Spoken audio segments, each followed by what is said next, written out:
back to another Monday night roundtable discussion show right here on the OHIO podcast. Do us a big favor if you haven't already, smash the like button.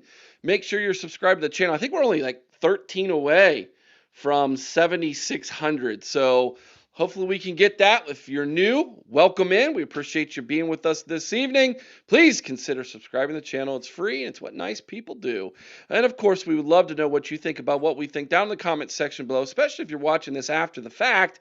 We would love to get your feedback as well. If you need to get a hold of the show for whatever reason, you could do so by emailing us at theohiopodcast@gmail.com. And of course, check out the website, theohiopodcast.com. This right here is the front cover for our magazine, which is in print right now. It's being printed as we speak. The 2025 season in review edition of the season at Ohio State. It's the only one. We're the only one out there making a season in review magazine. It's fantastic. We had the digital copies published over the weekend for our Inner O members over on Patreon. The feedback we have gotten is fantastic. Everybody is loving it. Thank you so much for number one, being an Inner O supporter over on Patreon, and for number two, taking the time to read the magazine, letting us know what you think. 56 pages of Ohio State goodness. We appreciate that. We also appreciate all of you who are listening to the podcast right now, wherever you may be, in your car, maybe at the gym. Thank you so much for doing that. If you get a minute, please give us a 5-star review if you haven't already, so that more great Ohio State fans, much like yourself, can find us and be a part of our community. Joining us this evening, ladies and gentlemen, we have a special guest, although he's one of ours. JR is with us from the Big Ten Huddle. Welcome back, JR. Glad to be back. I got my Ohio State National Championship hoodie on. So, did a national championship happen after this one? I don't know. I didn't see it if it did. It's retro right now, I guess you could say. Yes. Can you find anything in the state of Indiana that's not Hoosier heavy right now? My goodness, right? No, I tell people, man, there are literally people that have like cardboard cutouts of like Fernando Mendoza and people like that in their yards. It's kind of insane how how much they've discovered football over here. I love that for them. I love that for them. That's awesome. I gotta ask though, man, the first year to have the Hoosier mascot and you win a natty, I mean that mascot's got to be like, come on, guys, come on. A good luck charm. Dude, Yeah. it sells like crazy. I mean, every single like piece of national championship merch I've seen from them has the bison on it, and people are going crazy. My brother-in-law asked for a hat that had the bison on it, and we had to go to 3 different stores to find a hat that had the bison on it because people are just buying this stuff like crazy. It's hard to find. Yeah, not surprised. Alex is with us this evening. King Buckeye back 2 nights in a row. How's it going tonight, Alex? Do you have a good Monday? Oh, had a work filled Monday, but I'm here ready to talk some shop once again with the boys, and should be some good topics. I didn't know that the Indiana mascot was new. I thought that was first year. Really. Well, maybe the Wolverines can bring back that one that I think MSU brought out. I don't know if you guys have ever seen that. The Wolverines had a mascot for a game. MSU made fun of them, and it looked horrid. Yeah, I've seen pictures of it. It's a nightmare. They should bring that out. The doctor's in the house making a house call this evening. What's going on, Corey? I think it's only fitting that the Indiana mascot is brand new because all our fans are brand new too. Except that one old guy who I saw that was like a fan for like 70 some years, Oh man, we got to keep a watch out for him now. His life is complete. I know. He's seen it all now. So. Yeah, exactly. It's like, I'm done. I'm good. Well, everybody, we're good Maybe to have. He is the mascot. No, sorry. Maybe it's a family member. We are glad each and every single one of you are with us this evening. Let's get right into it, guys. So a couple days ago, Austin Ward came on radio, I think it was 97.1 The Fan, and announced that there was plans for the Ohio State and Alabama and Ohio State Georgia home and home series to basically be canceled. It just went through Ohio State media and podcast community like wildfire. And then we got this little quote over by Cleveland.com in their article with Ross Bjork. I've not heard from any colleagues at those schools that they're interested in not playing those games, even though they're not going to, even though they're going to 9 SEC games, Bjork said. I think they view those high powered matchups, if anything, right now, you play them and you win, and then you're in a great spot. We'll start with you, JR. What are you hearing about this? I know you've got your ear on the Big Ten pulse. What are you hearing about this? And there's a lot of buzz around, hey, taking the Indiana model, playing 3 cupcakes in your non-con because your strength of schedule in the conference is going to be tough enough. Yeah, I mean, you started to see Indiana do this, and although it's not something that I think fans are, well, most fans, Indiana fans, I think have accepted it at this point, but even though it's not something that all fans want, it sounds like that the Big Ten has a purpose here of wanting to do this because eventually they do want to go to 10 conference games because they want to continue to expand, and they recognize that 9 conference games isn't enough for a conference that has 20 or possibly more than 20 members out there. I mean, it's no secret the ACC is going to fall apart at some point. You're looking at schools like North Carolina, Virginia, Clemson, Miami, schools like that are most likely going to leave around 2029, 2031, somewhere in that range, or at least start announcing that they're going to leave around that range. And so once that begins to happen, I think you'll see the Big Ten move on, like 10 conference games or something like that. Number one, it makes their TV partners more happy because it's more games for them that they can advertise, they can play. And number two, the Big Ten is tired of losing money by sending their top programs like Ohio State and Michigan, Indiana, top programs in terms of viewership. I'm talking about to ESPN for them to view those games. They already have to do that for the playoffs when they get there. And as we've seen the past 2 years, really past 3 years, Big Ten teams have dominated all the way to the end of the playoffs and have won multiple games, and that means that ESPN's biggest games almost every single year involve Big Ten teams. And so the Big Ten is trying to say, look, we don't want to give you our teams any more than we have to. So, and this goes into so much more about like the 2014 playoff and everything else. And right now, based off what I've been told and been talking with a few other people who kind of know what they're talking about in this area, sounds like Ohio State wants to become a main contributor, a main decision maker in the Big Ten. For a long time, that was Michigan. They were kind of big into doing that, and then they kind of lost some of their sway, some of their influence and stuff like that. Definitely didn't help with what they did with the UC investment stuff and everything, which I know that's a polarizing topic. We don't have to get into that one. And so the Big Ten, the Ohio State sees an opportunity here to get into, it closer with the Big Ten and say, hey, let's really try to control some of the decision making here, which is what I think everybody wanted Gene Smith to do for a long time. Everybody wanted Gene Smith to get more involved and say, hey, we're Ohio State. Here's who we are, do what we say. And it sounds like, as much as Ross Bjork is not everybody's favorite right now, and I get that, sounds like that's something he's trying to do. Yeah. The WBuck21 says, never thought about the media perspective. Yeah, I watched your video today where you broke down, JR, the top 10 games in the season in viewership, how many of those were Big Ten only or Big Ten teams on ESPN in the postseason, which I thought was really good. Well done. If you haven't check that out. Go over to the Big Ten Huddle, JR's channel, and watch that video. It's a good watch. Alex, man, your thoughts on this, brother? Yeah, I touched on it a little bit yesterday. As long as we're not the ones to cancel it, I'm cool with it. I think it works out for both sides if they do get canceled. Now, the college football fan in me wants to see those games. I want to be able to go to the shoe, see Ohio State play Georgia. I want to be able to go to the shoe, see Ohio State play Alabama. I knew when the Alabama games got scheduled that Nick Saban probably wouldn't be there by the time they rolled around. Shocker, he isn't.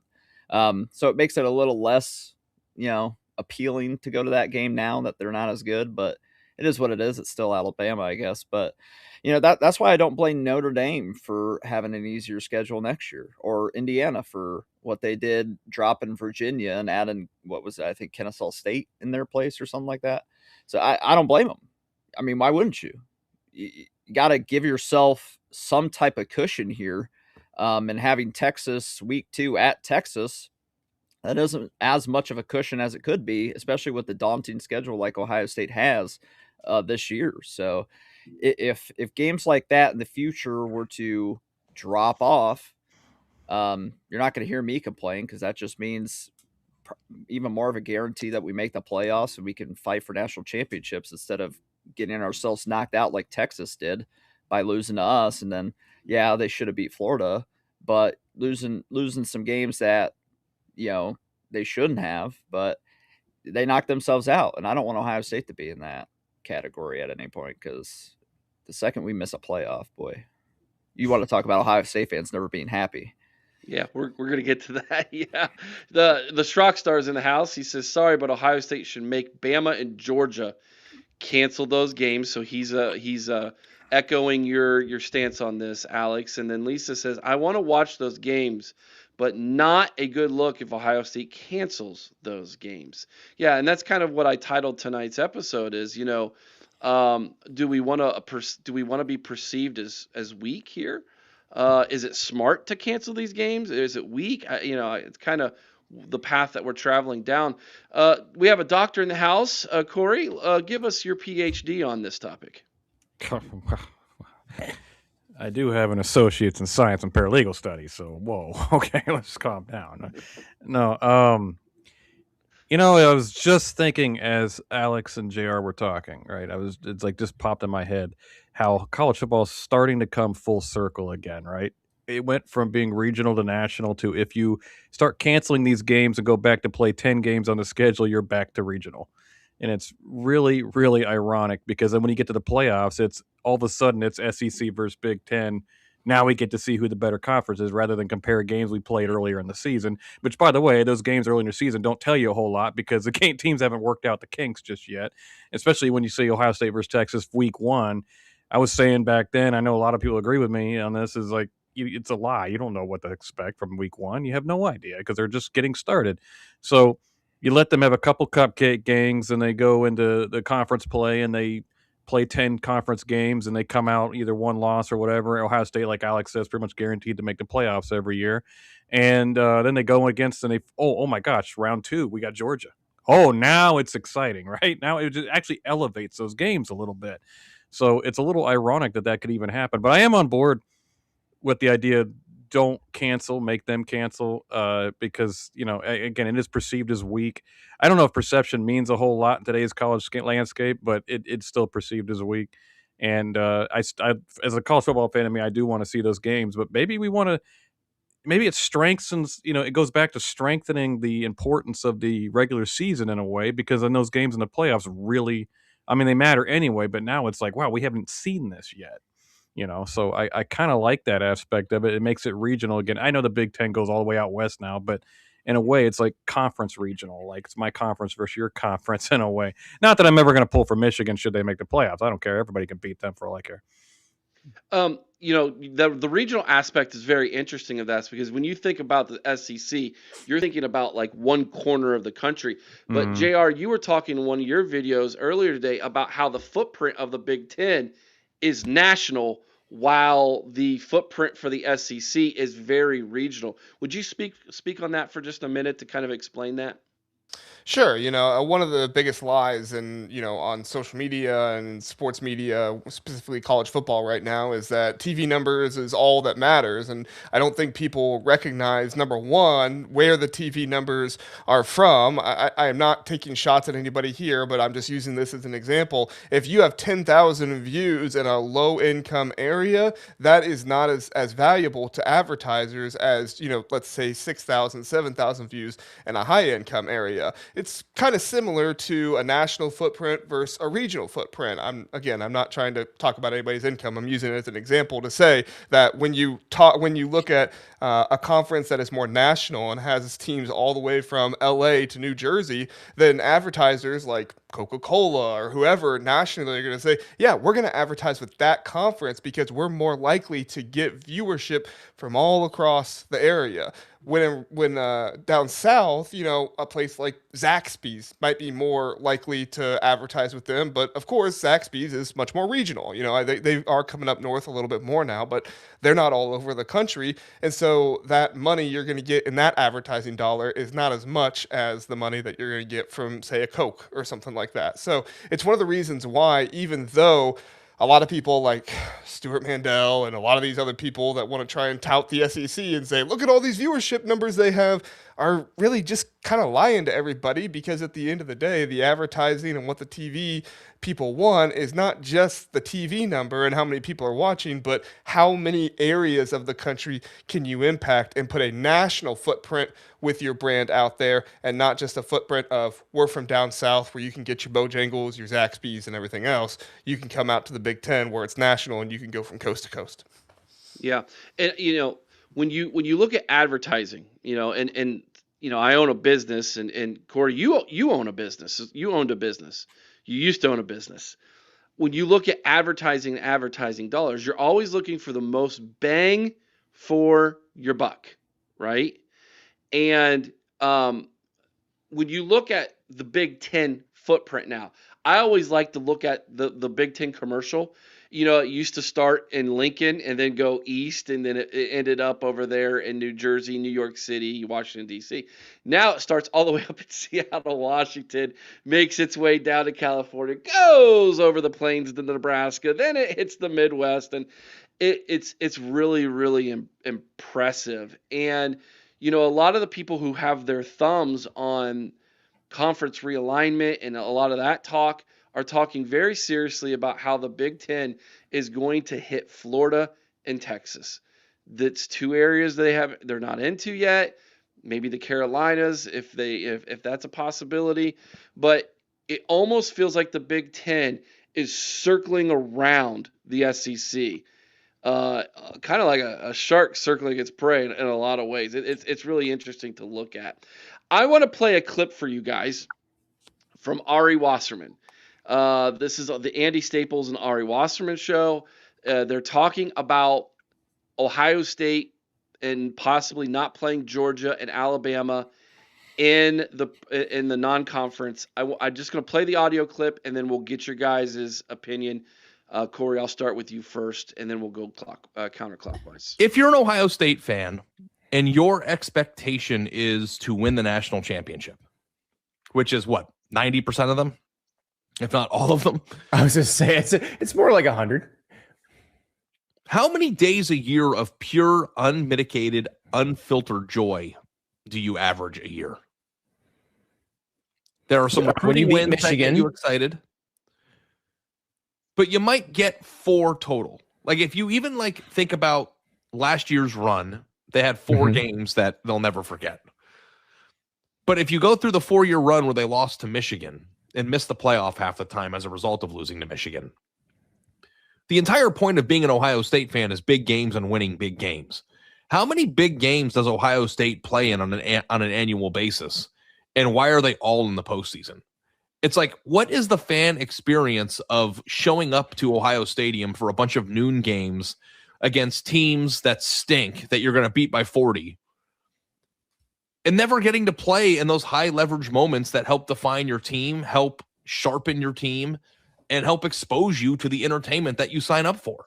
And I actually went back and thought about it, in the entire CFP era, going back to 2014, Andy, how many days on average per year does an Ohio State fan truly enjoy the experience of being an Ohio State fan? That's one of the reasons why, Corey, I have been preaching the last 3 years on this podcast to enjoy the journey. Enjoy every Saturday you get being a Buckeye fan, because there's only so many of them. And if you listen to how Ari interprets us as a fan base, he would think we are the most miserable people on the planet 364 days out of the year, unless we beat Michigan on that one day. I think I don't want to say that for everybody, but the social media base of the Buckeye Nation is absolutely miserable 360 days a year. It's actually painful to talk to them often. And Part of the reason why I like coming on this show is because I get to talk to good people who, and then chat and hear in the panel and like that, who have a good perspective on things. Because I swear, I put out I guess a post now on X or a tweet, whatever you want to call it, just saying I can't believe so many people are just still crapping on Ryan Day because he did win a title a season ago, and I know he's not above criticism. I even admitted that he's not above criticism. He's made mistakes. But it's like we act like he's just Henry Winkler and the Water Boy. It's just like this gets a little ridiculous. I had so many responses. Season was a massive failure. He can't get out of his own way. He stinks. He did this. And this was wrong. This is wrong. That's wrong. And there's no context or perspective to any decision that's being made ever. And then even Johnny questioned me a little bit and said, "Well, where do you criticize him?" I gave a couple criticisms I had that I think are legitimate, but people really act like we have Barney Fife as a head coach, and I'm like, I'm not saying he's perfect. Don't get me wrong. I fully admit that, but 12-2 is not a massive failure of a season. In fact, we all thought this would be a little bit of a rebuilding year, and if anything, we may have overachieved a little bit. And I don't think people are ever happy. It's like if we don't blow out Penn State by 50, we're not happy about it. If we win a close game, we're not happy about it. We always think about just nitpicking the mistakes because we have such high standards for Ohio State, which we should. We also should have some responsibility perspective a little bit with it too. The rest of college football. Thank you, Mika. We have some perspective. Good timing, Mika. Well placed comment, Mika. At this point, yes. I mean, it's so. I think of it as like, okay, it's like me and Chris arguing last week a little bit about it, and I was like, well, like you said, Eric, we've won 9 times in like 100 and whatever years we've been in existence. It's not something that happens all the time. Enjoy it when it does. And I say that the times I really enjoy Ohio State football, I love beating the crap out of teams we should beat the crap out of. And it gets boring towards the second half again. I get it, but I still love the fact we're able to do that. I love beating good teams, of course. Like I mean, Penn State did end up being a good team, but I love beating Penn State for sure. And beating Michigan, of course, is, awesome every time. And it didn't end the way we wanted to, and it was frustrating, of course. But again, how many teams would kill to be 12-2? I mean, just absolutely kill to be 12. He's like, we win 11, 12 games every freaking year. That's incredible. There's so many programs that go 6 and 7 wins sometimes in between. Like, look at LSU. They've won 3 titles, but how many bad seasons have they had? How many bad coaches have they been through? We're pretty blessed at Ohio State, so we're actually inherently spoiled. But I just feel like I wish people could make this nuanced discussions within perspective of the decisions that are being made at Ohio State and try to understand or not say understand what's going on like I have some kind of mantle of truth, but try to understand it more rather than just react to it. Follow-up question to you, Corey, and then Alex will come to you. Ari is relating the fact that by removing Alabama and Georgia from the equation in a non-conference game, that we're actually removing the opportunity to possibly be happier as a fan base because we would win a big game. Do you agree? It's 50-50. We lose the game and we're the worst program ever, and Ryan Day should be fired. I mean, we win the game. It's pretty cool. We won the game, but we didn't win it by enough. I think even in that realm, when we beat Georgia, we beat Alabama, I still believe 50 to 70% would still find a way to not be happy about it. Because we won by 3 at home. Gosh, we should have beat them by 10. There's so many opportunities to beat them by 21 as if every game's perfect. That's just what I see all the time. I'm actually more bitter about the fan base right now than I am how the season ended. Mm-hmm. Alex, your thoughts? To touch on that point, I look back at 2014 and that Virginia Tech loss, and at the time that was a big game, even though Virginia Tech ended up being like 6-6 by the end. And I look back at that and say, gosh, I wish we would have just scheduled Florida A&M or something so we could have been 15-0. That'd have been nice. But yeah, I mean, from 2012 to 2019, we won 1 national championship and we went undefeated against the team up north. Any season that we beat the team up north is a successful season. I don't care what happens after that. Everything else is icing on the cake after that. You boys know how I feel about the team up north game. Mm-hmm. Any year we beat them is a successful season to me. And if you add a Big Ten title and a natty on top of that, that's just fine by me. As it comes to Ari's point of these games, and if you take them off, it doesn't give you the chance to like exploit your flaws and all that good stuff. Like I get it, but if this was 4-team playoff era or BCS era, those games would really matter to have on your schedule. They don't really do much for you anymore. I mean, if you win them, you get an extra win. Sure, if you're on the bubble, I guess it helps you. But if Ohio State's ever on the bubble and needs help like that, good Lord, what did we do wrong? We should be a automatic in if we're 10-2 at least. So, and if we're a 3-loss team, we don't deserve to be in. I will stand by that point that 3-loss teams do not belong in this playoff format. Now, if we get what Ross Bjork wants, it gets 24 teams in. I mean, gosh, there's going to be 3, maybe 4-loss teams in there, and at that point, it's what are we doing here? We manage to water down the regular season and the playoff if we do that. Well, yeah, he says I argue it would make the regular season even better, because more teams will be involved and alive, and they'll take games more seriously. And I'm just like, 12's too much. 8 would have been perfect, but I digress. We're at 12. We can't put the toothpaste back in the tube. But at the end of the day, when it comes to Buckeye fans not being happy about anything, yeah, a lot of them aren't. And when it comes to not winning a national championship, they're all miserable all the time. I got over the Miami loss in about a week because I got that. And I wanted that more than anything coming into the season. I got it. Anything after that would have just been icing on the cake for me. I get another 300 plus days to rub that in their face until we run it again. And hopefully after that, I get another 360 some days to rub it into their face. So I'm fine. I'm good. And I ask all of Buckeye Nation to look at it the same way, and you'll be a lot happier every year if we're beating the team up north. Now, if we're not, yeah, then you could be miserable. Like 2021, 2022, 2023, pretty miserable years overall. Like I get being unhappy there, but outside of that, I'm happy. JR. I hate when the media tries to tell fans how they should feel, because once you become a part of the media, you've removed that from yourself. And I think that's why fan podcasts like this are so important, because it does give fans a voice. And in the past, what we saw was the media trying to paint, fans into who they should be or what they should have and everything. I am personally not one of those people that gets upset with everything, but I understand other people are, and that's how they're fans, because they demand excellence and they demand everything. Now, some people's version of excellence is not, I think, what everybody's version of excellence is, which is fine, I suppose. But at the end of the day, like, I'm not just a fan of my team to see them win a national championship. Is that my expectation? Sure. But I'm also a fan of my team so they can go out and win games. Is it fun to watch them beat Grambling State by 70? Yes, it is. I thoroughly enjoy Jeremiah Smith scoring 90-yard touchdown in that game, because that's what I want my team to do. That's what I like. And at the end of the day, it's like, does that give me as much joy as winning a national championship? No, not as much as that. But if they beat Michigan, if they do these things, then that does give me joy. And at the end of the day, it's not just about joy and them accomplishing things, but it's also about status, dominating teams, and being able to walk away from a game and they can say, oh, this happened, that happened. And it's like, yeah, you can say that all you want, but you still got your tail kicked because it's Ohio State. Yeah.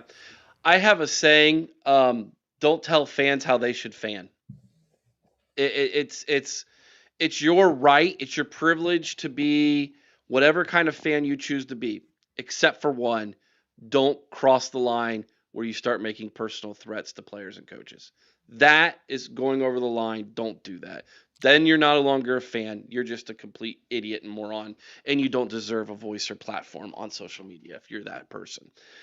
That being said, I find personally, speaking for myself, it's a lot more enjoyable for me to be what I would call a positive yet critical fan. Meaning, I try to find the joy in what it means to be a Buckeye, but at the same time, I'm not going to lie to myself and blow smoke up my rear end and think everything is always going to be perfect in a bed of roses over there at the Woody Hayes Athletic Center. I'm going to call out weaknesses or faults within the coaching staff, the roster, the team, the players as I see it. And I'm going to complain about that and be critical of that.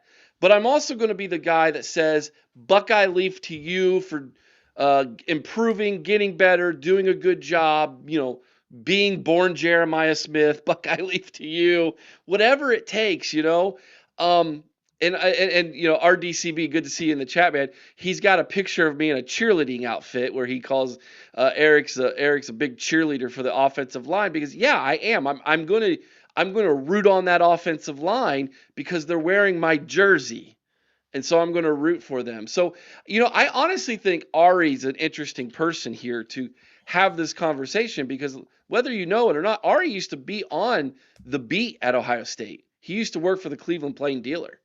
He used to be a part of Buckeye Talk. He used to work with Doug Lesmerises and Bill Landis personally before he went to On3 and went national. He knows that beat. He knows the fans. He's dealt with the fans. Do you think some of his comments are coming from a perspective of while he was here, Ohio State fans were critical of him, possibly? Any of you can jump in. Yeah, I mean, don't get me wrong. He's been maligned many times, but I think in the past he's been maligned because he would call out the fans and people would get upset with him.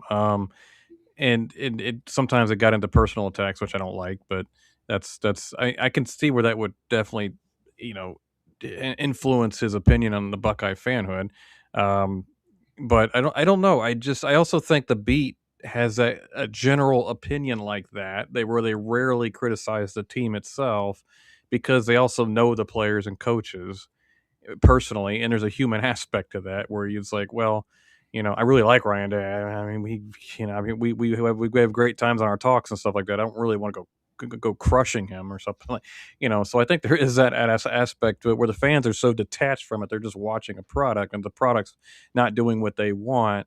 Then they, who cares? I have no consequences for what I say, and it doesn't affect my livelihood. It doesn't affect anything I do. So I think there's just definitely two different worlds there. And I think sometimes, and I will admit, maybe I'm guilty of it right now, but I'm not friends with the players or nothing like that. But ironically, I'm coming from a fan perspective, and I'm looking at fans like, you guys are being nuts sometimes. But so I just think that those two worlds of the beat and the fans, they just in different planets, and they just collide sometimes, and their perspectives clash a little bit. And I think Ari's coming from that media side for sure. Doesn't mean he's all wrong though. I mean, that's another thing. You got to be able to look at it with the objective eye and say, okay, where is he right? Where do I disagree with him, and why do I disagree with him? Yeah. Real fast. This is what I'm talking about. That's just that'll scare anybody seeing that picture right there. My gosh. RDCB. Out of all the things you've created, that one might be the worst. Now that is a lunatic fringe right there. Mean Green wants to ask me a question, and I think this is a great question to ask the entire panel. Podfather, even if our Ohio State Buckeyes win the national championship, will you be able to enjoy the win, or will you also find things that make you not enjoy another championship? Of course I'm going to enjoy it. I'm going to enjoy the heck out of it, man. I'm going to buy the hat. I'm going to buy the shirt. I'm going to buy the little miniature trophy. I'm going to get on social media and celebrate like it's no tomorrow. But I'll say this.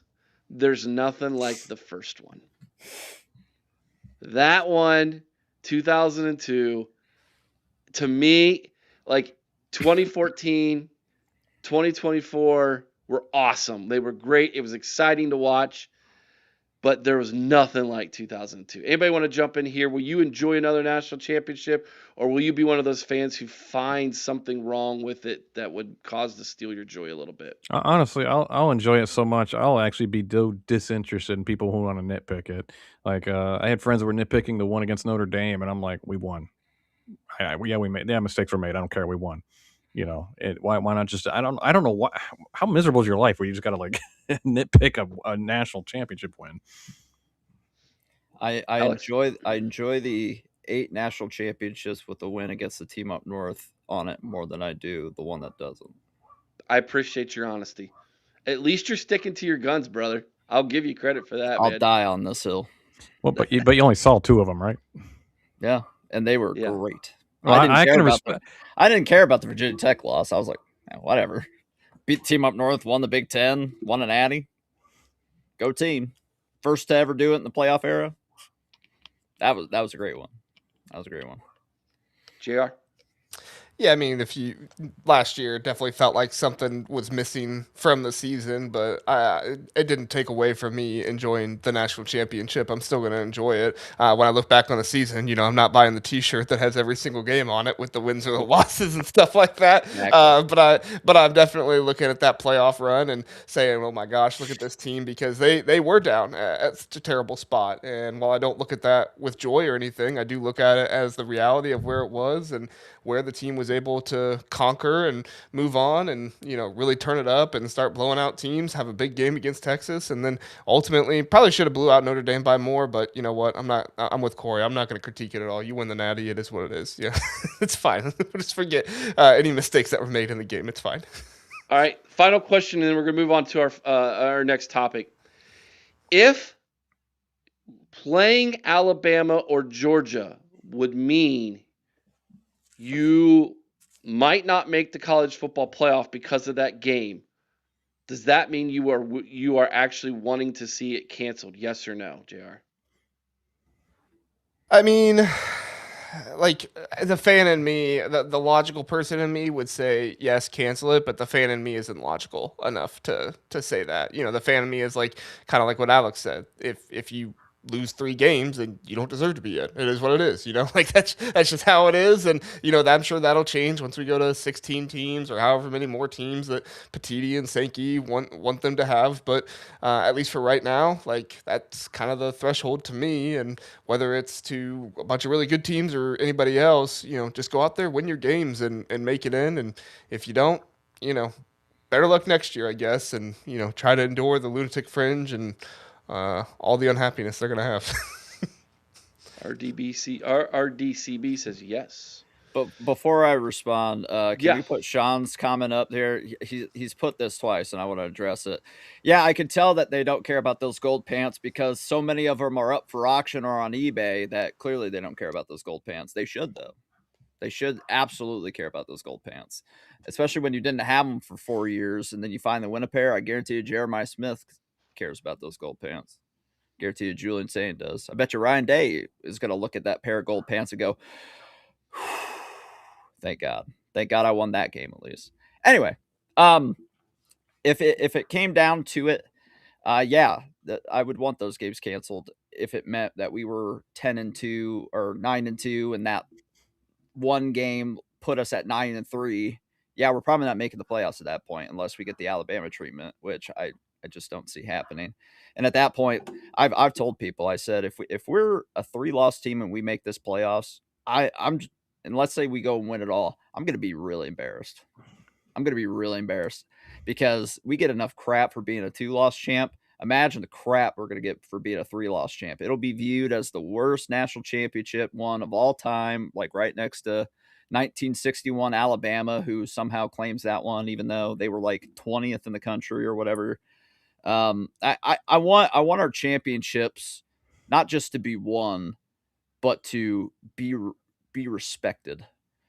And if I can't respect it myself, I can't imagine anybody else will. And that's why I wanted 16-0 so bad.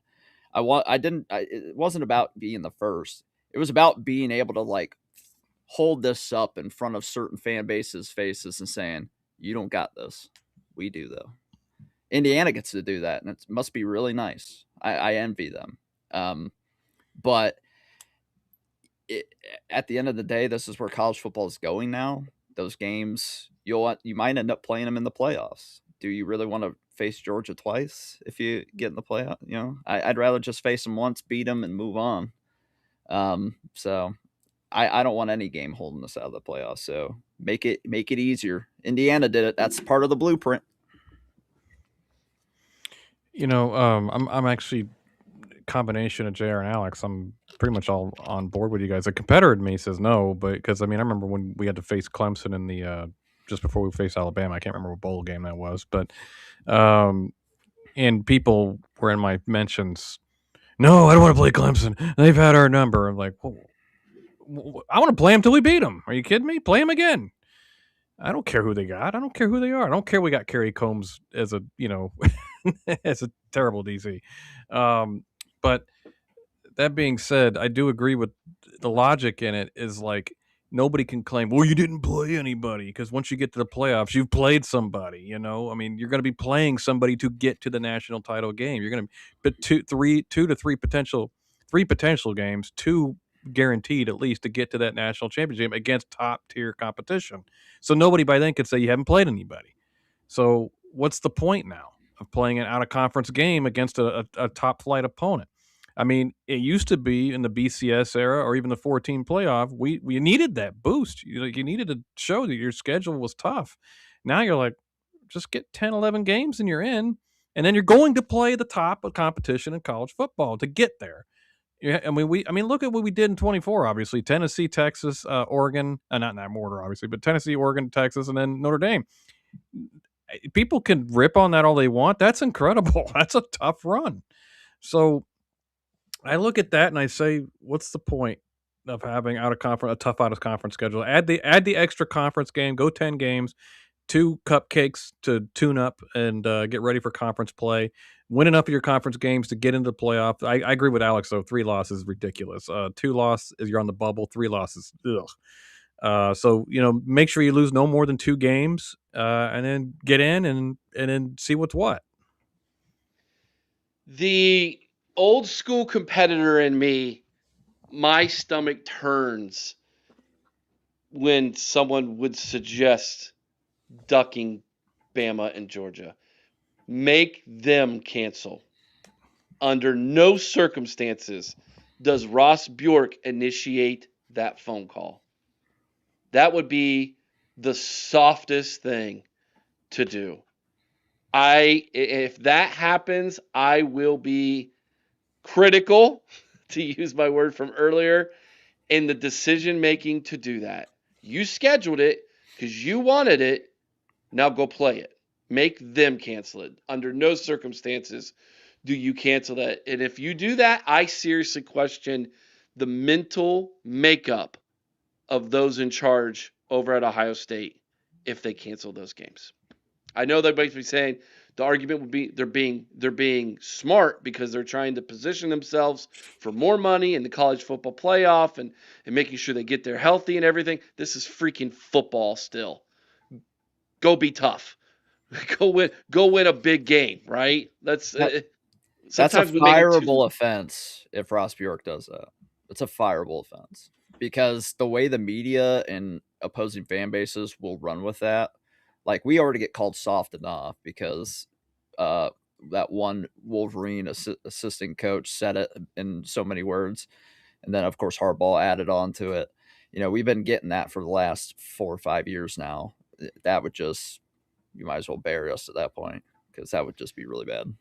All right, moving on to our last topic here in the last 15 minutes of the show, and then we're going to be heading over to Patreon for the super secret show and having a good time over there and getting everybody's opinion.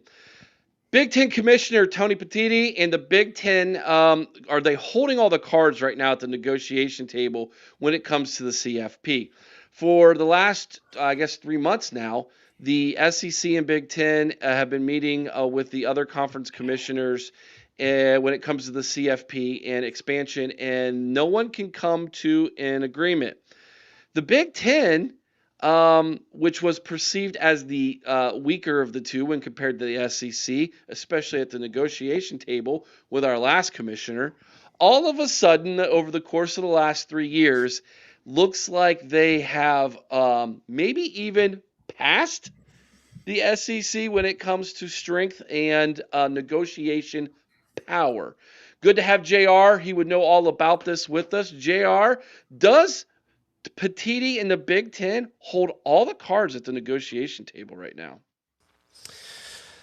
Well, not all of the cards, because the SEC still has a lot of the branding that you need. As much as the Big Ten has beat them on the field the past 3 years and everything out there, and they still do own a lot of the media as well. I don't think this gets talked about nearly enough. Is that the SEC has done a fantastic job of catering to the media and telling the media that if you don't do what we want you to do, then you're going to lose access to SEC teams, and if you don't cover SEC teams, then you're irrelevant in college football, which of course just isn't true, but the media is so concerned with losing their relevancy that they will bow to whatever the SEC wants them to do, wants them to say, whatever it is. And if you don't believe me, please go out there and try to look for articles. Please go out there and try to look for videos, podcasts from national media people who criticize the SEC.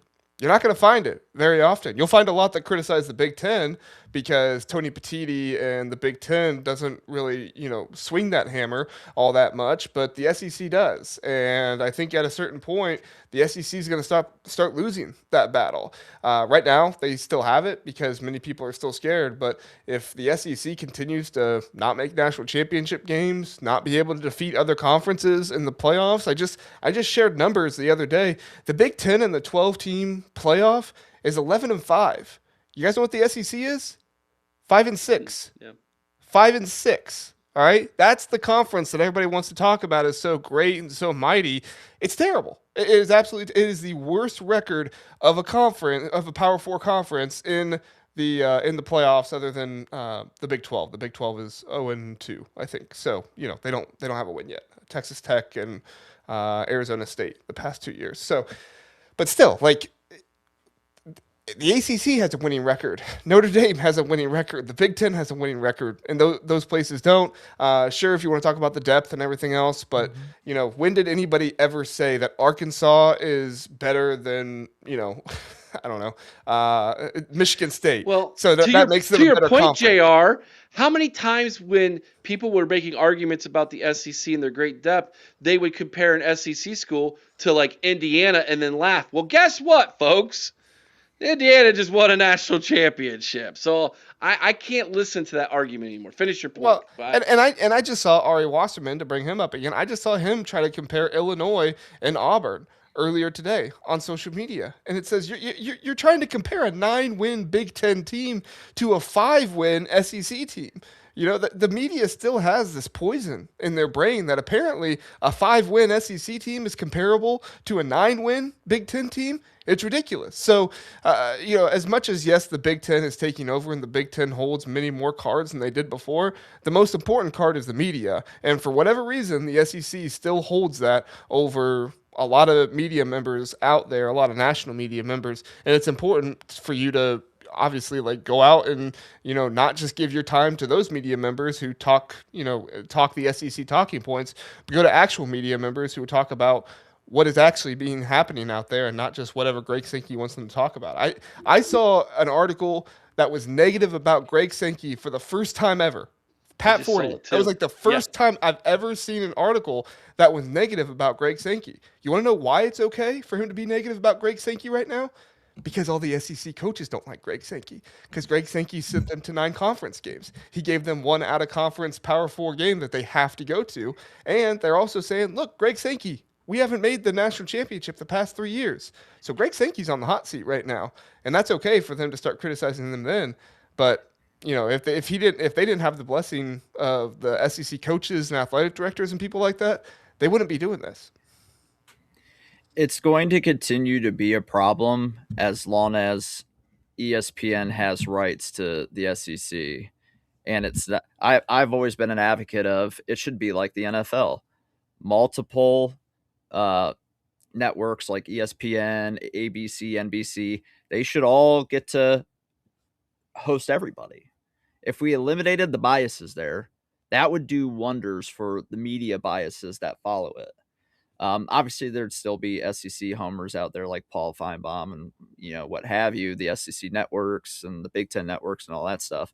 But at the end of the day, the biases and ESPN holding the CFP in their hands, that's why they're going to continue to push the SEC narrative all the time. The ACC, they have them too, but, they're so bad. They're just like, yeah, but we still have Yeah, the but SEC. they're going to pump Yeah. all kinds of Yeah. rainbow and sunshine at Miami this year, I guarantee. Oh, yeah, for sure. But at the end of the day, the biases are why that happens. And I don't know. I doubt they'll ever fix that about college football, and that's sad because it would make a lot of things better. Especially for Ohio State. Gosh, getting us on like some other networks besides just Fox half the time, getting us in noon games 6 times a year. And it would help us for recruiting too. So that'd be great. But no, is Tony Petitti really a guy we want holding all of the cards? I mean, the only guy I could think of worse to hold all the cards would have been Kevin Warren, because God, that guy was awful. But Tony Petitti, the way he handled the whole Team Up North thing, him wanting 24 teams so bad, when I just don't see how that's a great idea for literally anybody involved. I think him and Greg Sankey are both equally worthless. I think somebody else needs to be making these decisions, and the highest we should ever expand this is 16. I think that would, and I agree with guys like Joel Klatt a lot, where they say, the first 2 rounds of the playoffs should be held at home fields. I think that would be awesome. But of course, they'll probably never do that either, because then all those New Year's Six bowls don't get paid every year, or paid as much, I should say. So there's a better way to do all this, and it's not Tony Petitti or Greg Sankey, for that matter, having all of the cards. Somebody else has to intervene here, and we know it's not going to be the NCAA, because they're equally worthless too. So,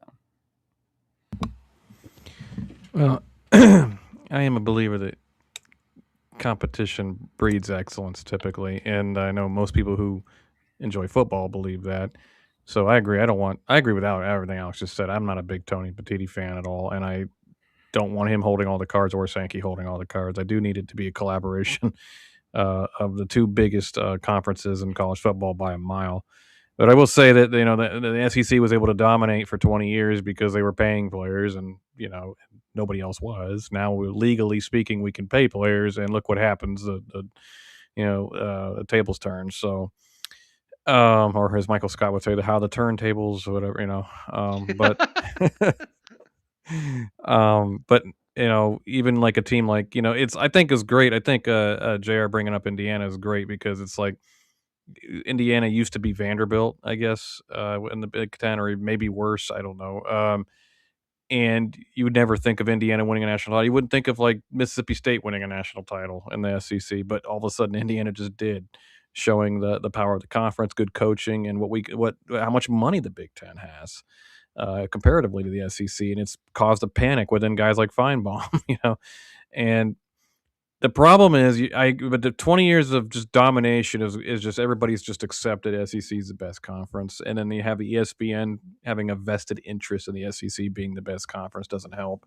So I don't know that we're ever going to hold all the cards there, because again, like JR said, the media is the biggest problem, and it's so much brain rot that how many, and look at even just on a smaller scale how long it takes us all to get used to how college football is today versus what it was 6 to 7 years ago, and you can't expect people who are so ingrained in some typical thought like the media to just jump and say, hey, it's new now, the Big Ten's now. I was amazed Feinbaum even admitted the Big Ten's better. That actually surprised me, because he was holding on for dear life. Even Booger Brain McFarland had to come in and say, no, the SEC's still better. And like the stat JR mentioned, I mean, just say that to Booger and drop the mic. It's like this is obvious here. The Big Ten's the better conference. But I do agree with Alex. I don't want anybody holding all the cards, especially guys like Petitti. I just, it needs to be a collaboration, but it is good to come from a position of strength in the Big Ten finally, because now we used to be the second conference. Now we're the first conference, and now we have hey, now that things are legit and we can out in the open pay players, we've caught up to you guys and surpassed you. So I do like the fact we're in a position of strength, but definitely the SEC's still got a massive amount of power. JR, jump in here. Go. Yeah, I was going to say, I do want to say I completely agree with these guys, even though I am a guy that runs a Big Ten podcast. for the health of college football, Tony Petitti should not be in charge of everything that goes on. Greg Sankey should not be in charge of everything that goes on. People who work and run their conferences should not be in charge of college football. There needs to be one person who is over all of them and saying, okay, how do we get everything to operate in such a way that is beneficial for all of college football, right? The minute you start taking teams, and I understand that not everybody agrees with this, and that's fine. Just give me a second to make my point here, and if you don't agree still, that's okay. But the minute that we start taking away access for like group of 5 teams or group of 6 teams into the playoff is the minute that those teams in those conferences become completely irrelevant and are no longer a part of FBS, whatever you might call it. The opportunity of access is what keeps a lot of these teams competitive. If there is no opportunity, if there is no guaranteed opportunity for the group of 5 or the group of 6, then yes, you will start seeing an exodus of those teams like you have never seen before. We've already started to see it some, but you're just going to continue to see it. And then who says they stop at the group of 5 and the group of 6? Eventually, they will get to the Big 12 and the ACC and say, nope, you don't get access either. And then it really will turn into the NFL with the Big 10 and SEC. I do believe that's where we're heading right now, but that doesn't mean I want that to happen. That's just me looking at the landscape and seeing this is where we are. At some point, we're probably going to get Tony Petitti and Greg Sankey or whoever's in charge of these conferences being the ones that make all the decisions. And as much as, I did talk about how Greg Sankey and the SEC owns the media. Both of these sides do different things very well. The SEC owns the media. The Big Ten is much better at strategizing and much better at trying to figure out where is college football going. Not necessarily saying I agree and want the things that the Big Ten is trying to strategize to happen, but they are trying to get college football to make them as much money as possible. And if that's their goal, they're doing a pretty good job of it, but that doesn't mean that that's what we want college football to become. When it comes to the group of 5, I think back in the BCS era was the best time for them to get an opportunity. In this realm of a 12 team where you're going to ask now after Boise dropped the ball and now it's guaranteed the group of 5 is probably going to be at the bottom each year. You're asking them to pull off upsets in 3 straight games. Now, I get it happens in basketball, but basketball is a very different sport. Football-wise, you might see an upset happen once in 20 years, and that's being generous. Boise State did it a couple times in the BCS era. Yeah. If it was a 1-game ordeal, like if Boise had gotten into the national championship game against Ohio State the one year and upset us, more power to them. But you're asking them to do that 4 times. Mm-hmm. That's a tough ask. And that's why I think that the group of 5 should just be their own division, play for their own natty. We can still schedule them so they get their money, and they all can actually play for something instead of playing for 1, maybe 2 spots if things work out like they did for them this year, which I don't see that happening much. So realistically, they're only playing for 1 spot each year, and it's basically just a spot to say, hey, I made the playoff. I'm going to get the doors blown off of me. We'll try again next year to get the doors blown off of us again. So I think that they should be in their own thing anyway. But isn't that kind of what like an ACC team who gets the 12th spot is playing for too? Like they're playing for less spots too, and and that's just, it's unfortunate the way things are structured right now. They should be open for more spots. But yeah, that's why I keep telling people Miami's not making the playoff next year, because unless they win the ACC, they got to rely on whoever does being a 5-loss Duke team. And guess what? They just changed the rules again, so a 5-loss Duke makes it in next year if they win the ACC. So it's like, Miami's not getting in. My argument against that, and I hear what you're saying, Alex, and I think you make a lot of good points. My argument against that is that I don't see the 12th team that makes the playoffs actually doing anything in the playoffs anyway. So just give it to a group of 5 team, give it to a group of 6 team, whatever you want to call them, because it's going to help more, like I said, it's going to help with the access and keeping the talent and some of those things there.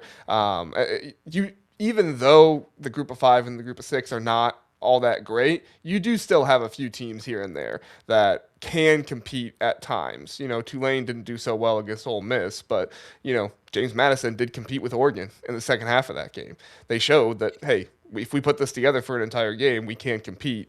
And quite honestly, if Oregon faced, you saw what they did against Texas Tech. If they faced BYU, it's probably a similar result to what happened to James Madison, So Maybe, but Miami was a 10 seed, and they made it all the way to the Natty. And if things were different, let's say you eliminate the group of 5, Duke gets in as a 5-loss team, and another Notre Dame gets in, Miami could have been like the 11 seed, and they could have probably still made it to the Natty. So if a Power 4 team is at that 12 spot, I trust them to be able to make a run more than I do James Madison or Tulane. I understand the what if, but it's like it didn't happen though, right? I think there's one thing to consider here as well. The James Madison coach left for UCLA, if that tells you anything, didn't he? He did. And he said they're going to the Big Ten championship game. And he was in the playoff with James Madison, and he still left for not even a middling Big Ten team. It's like bottom tier Big Ten team right now. So he obviously sees the potential more with that than keeping James Madison at that level. So. He's not the only James Madison coach to have left for a Big Ten team. Yeah, one just won a Natty. Yeah. So one of the reasons why my video is UCLA the next Indiana is blowed up over on the College Huddle. It blowed up. It blowed up. But hey, I'm just Go saying ahead. to expand on that is just like I kind of agree with JR and Alex on this, which is I know they have different viewpoints on it, but it just goes to show what, in my opinion, what coaches feel. Like the Tulane coach left too. I mean, to go to Florida of all places. They're not even a middle of the pack SEC team at the moment. But so it's like these guys don't want to stay at these group of 5 schools when they coach them there. They want to go to pretty crappy, Big Ten and SEC schools because they feel like they have a better shot to sustain that success. So I think. I like the idea of having access, and I do agree that more often than not with JR that the 12th seed is not going to do anything. But I also agree with Alex that I would trust a 12th seed Duke than if they were in the playoff that I would James Madison. 2 more spots for a Power 4 team. Duke also lost to Tulane though, right? They did. So. Yeah, very true. That's true. One game affair. Every G6 podcaster I've spoke to at the College Huddle. And I've asked them this question: would you like to have your own tournament, your own playoff to determine your own national champion? And every one of them said, no, we want to be a part of the national championship. So it's what they want. And that's why they're voicing their opinion at the table, like we mentioned. Real fast before we head over to the secret show, Caden gifted a membership to Ken Taco Hut. Congratulations. He then also gave us a $5 super chat and said Ohio State is getting ready for football boot camp coming up in the next couple of weeks, and I'm pumped. And then a $2 super chat, UCLA won't win the CFP national championship. Well, Caden, I think a lot of people said Indiana won't win either, and they did. So I actually agree with Caden on one thing, though, is I'm pumped, too, because we got Anthony Schlegel back in that room. Yes, we do. Yes, we do. JR, real fast, tell everybody about the Buckeye Huddle, where they can find you, brother. Not the Buckeye Huddle, the Big Ten Huddle. Sorry, Buckeye Huddle is the Big Ten Huddle. Yeah, I combined the two right now. The Big Ten Huddle. Go check me out over there. Cover a lot of Ohio State stuff in addition to Big Ten stuff. I put out a lot of like team-centric stuff like that, and I feel like I have a pretty neutral voice on all of it. I obviously lean a little bit more Ohio State, but I try to only a little. I try to come in with the least amount of bias I possibly can. So we'll see how that goes. But yeah, come check it out. We talk stuff Big Ten, ESPN, conference realignment, conference expansion, stuff like that all the time. And so it's a good time over there. Come check us out. Awesome.